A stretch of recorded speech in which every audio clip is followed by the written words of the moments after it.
اعوذ باللہ من الشیطان الرجیم، بسم اللہ الرحمن الرحیم۔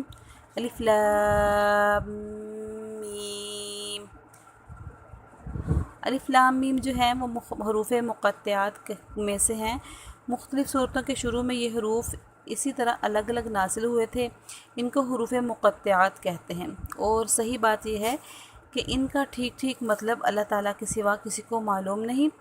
یہ اللہ تعالیٰ کی کتاب کا ایک راز ہے جس کی تحقیق میں پڑھنے کی ضرورت نہیں، اور عقیدے کا یا عمل کا کوئی مسئلہ ان کے سمجھنے پر موقوف نہیں۔ ذالک الکتاب لا ریب فیہ، ذالک یہ کتاب ایسی کتاب ہے، لا نہیں، ریبہ کوئی شک، فیہ اس میں، یعنی یہ ایک ایسی کتاب ہے جس میں کوئی شک نہیں۔ ہدی للمتقین، ہدن ہدایت ہے، کے لیے، متقین پرہیزگاروں، ڈر رکھنے والوں، اللہ سے ڈرنے والوں، متقین پرہیزگاروں، اللہ سے ڈرنے والوں، زہد اختیار کرنے والوں، گناہوں سے بچنے والوں کے لیے۔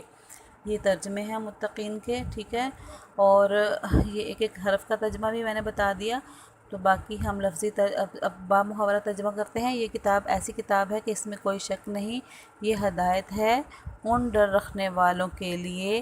آگے تعریف بیان کی جاتی ہے کہ کون سے ڈر رکھنے والے، کون سے پرہیزگار لوگ، وہ ہم انشاءاللہ کل پڑھیں گے، ان کی تعریف کل پڑھیں گے، ان کی مثال کل پڑھیں گے، لیکن آج ہم اس کی تفسیر کر لیتے ہیں۔ یعنی اس کتاب کی ہر بات کسی شک و شبہ کے بغیر درست ہے۔ انسان کی لکھی ہوئی کسی کتاب کو 100% شک سے بالاتر نہیں سمجھا جا سکتا، کیونکہ انسان کتنا ہی بڑا عالم ہو، اس کا علم محدود ہی ہوتا ہے، اور اکثر اس کی کتاب اس کے ذاتی گمان پر مبنی ہوتی ہے۔ لیکن چونکہ یہ کتاب اللہ تعالیٰ کی کتاب ہے جس کا علم لامحدود بھی ہے، اور اس میں کسی قسم کے شک و شبہ کی گنجائش بھی نہیں ہے، اور 100% یقین بھی، اس لیے اس میں کہ کسی قسم کے شک و شبہ کی گنجائش ہو ہی نہیں سکتی۔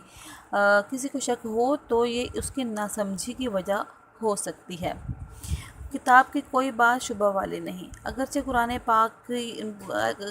قرآن کریم نے صحیح راستہ ہر ایک کو دکھایا ہے، خواہ وہ مومن ہو یا کافر ہو، اس لیے اس کے معنی کے لحاظ سے اس کی ہدایت سب کے لیے ہے۔ یعنی جو ہدی للمتقین لکھا ہوا ہے، اس کا مطلب صرف یہی نہیں ہے کہ صرف پرہیزگاروں کے لیے ہدایت ہے۔ ہدایت تو اللہ تعالیٰ نے اس میں سب کے لیے رکھی ہوئی ہے، لیکن نتیجے کے اعتبار سے دیکھا جائے تو اس ہدایت کا فائدہ انہیں کو پہنچتا ہے جو اس کی بات کو مان کر اس کے تمام احکامات اور تعلیمات پر عمل کر کے چلتے ہیں۔ اس لیے فرمایا گیا کہ ہدایت ہے پرہیزگاروں کے لیے، جو بے دیکھی چیزوں پر ایمان لاتے ہیں، پرہیزگاری کرتے ہیں، یعنی کہ تمام چیزیں آگے ہم پڑھیں گے۔ للمتقین یعنی پرہیزگاری کرتے ہیں، ایمان لاتے ہیں، وہ ان کی کچھ مثالیں بھی ہیں کہ وہ پرہیزگاری کرنے والے کون لوگ ہیں۔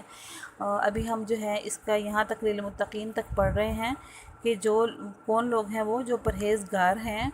اور ڈر رکھنے کا مطلب یہ ہے کہ انسان یہ بات ہمیشہ پیش نظر رکھے کہ اسے ایک دن اللہ کے حضور اپنے تمام اعمال کا جواب دینا ہے، لہٰذا مجھے کوئی ایسا کام نہیں کرنا چاہیے، یعنی ہم سب کو ہی، جو اس کی ناراضگی کا باعث بنے۔ اسی خوف اور اسی کا دھیان رکھنے کا نام جو ہے وہ تقویٰ ہے۔ بے دیکھی چیزوں کے لیے قرآن کریم نے غیب کا لفظ استعمال فرمایا ہے۔ اس سے مراد وہ چیزیں ہیں جو آنکھوں سے دکھائی نہیں دیتی، نہ ہاتھ سے چھو کر یا ناک سے سونگھ کر انہیں محسوس کیا جا سکتا ہے، بلکہ وہ صرف اور صرف اللہ تعالیٰ کی وحی کے ذریعے معلوم ہوتی ہیں۔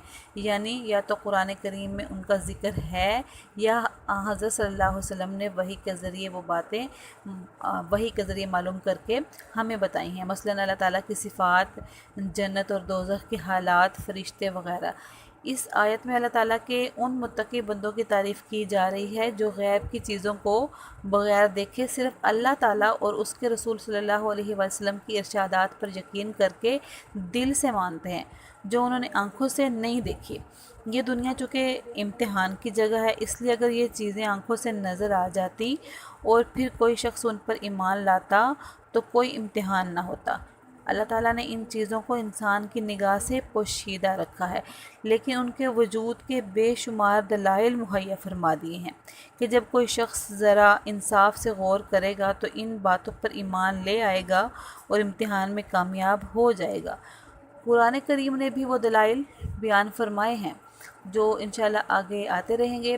ضرورت صرف ہمیں اس بات کی ہے کہ قرآن کریم کو حق طلبی کے جذبے سے غیر جانبدار ہو کر پڑھا جائے اور یہ خیال دل میں رکھا جائے کہ یہ معاملہ ایسا نہیں ہے کہ اس میں لاپرواہی برتی جائے، یہ انسان کی ہمیشہ کی زندگی کی بہتری اور تباہی کا معاملہ ہے۔ لہٰذا یہ ڈر دل میں ہونا چاہیے کہ کہیں میری نفسانی خواہشات قرآن پاک کے دلائل ٹھیک سمجھنے میں رکاوٹ نہ بن جائیں۔ اس لیے مجھے اس کی یعنی صلی اللہ تعالیٰ کی دی ہوئی ہدایت کو تلاش حق کے جذبے کے ساتھ پڑھنا چاہیے اور پہلے سے دل میں جمے ہوئے خیالات سے ذہن کو خالی کر کے پڑھنا چاہیے تاکہ مجھے واقعی ہدایت نصیب ہو۔ یہ ہدایت ہے ڈرنے والوں کے لیے کا ایک مطلب یہ بھی ہے، ٹھیک ہے۔ اور وآخر دعوانا الحمدللہ رب العالمین۔ کل ہم انشاءاللہ اس سے اگلا والا سبق پڑھیں گے۔